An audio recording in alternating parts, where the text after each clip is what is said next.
ইসলামের দৃষ্টিতে মহিলাদের যে কোনো পেশায় অংশগ্রহণ করা জায়েজ কিনা?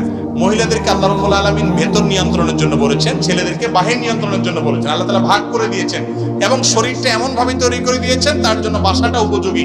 বাচ্চার দুধ আল্লাহ তাআলা তার শরীরে রেখেছেন এবং মাসিক অসুস্থতা আল্লাহ তাআলা তাকে দিয়েছেন। আবার কিছু সুবিধা এবং মানসিকতা তার মধ্যে আল্লাহ দিয়ে দিয়েছেন, ফিতরাত সৃষ্টিগত স্বভাব দিয়েছেন, এগুলো বাসার জন্য উপযোগী। এখন আজকের দুনিয়া বলতেছে না না, ঘরেতে বাইর করে ফেলো মহিলাদেরকে। বাহির করার পর একটা লজিক আপনারা অনেকে হয়তো আগে শুনছেন, ভাই মহিলারা বাইরে যারা চাকরি করে তাদেরকে দিয়ে খাটান, আপনারা বাসায় এসে আবার ভাতও রান্না করে, বাচ্চাটা গর্ভে ধারণ করে, দুধ দান করে, আপনি পুরুষ মানুষ তার ভিতরের ডিউটিতে সে পালন করাই লাগে, উল্টা বরং বাইরের ডিউটিও খাটাই নিতেছেন। এটা কি নারীর অধিকার দিলেন না? 12টা বাজালেন আরো ক্ষতি করলেন না?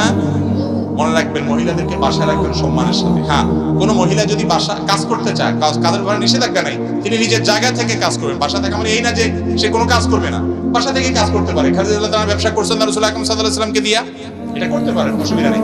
আর এর পাশাপাশি যদি মহিলারা মনে করেন আপনার এমন কোন পেশায় কাজ করেন যে পেশায় কাজ করলে তার পর্দার ব্যাঘাত হয় না, সম্পূর্ণ প্রাইভেসি রক্ষা করে করতে পারেন, সেটাও তার জন্য করা জায়েজ আছে। কিন্তু পুরুষরা বাধ্য করে মহিলাদেরকে বলবেন তুমিও চাকরি করো আমিও চাকরি করি, এটা কি নাই? উচিত নাই।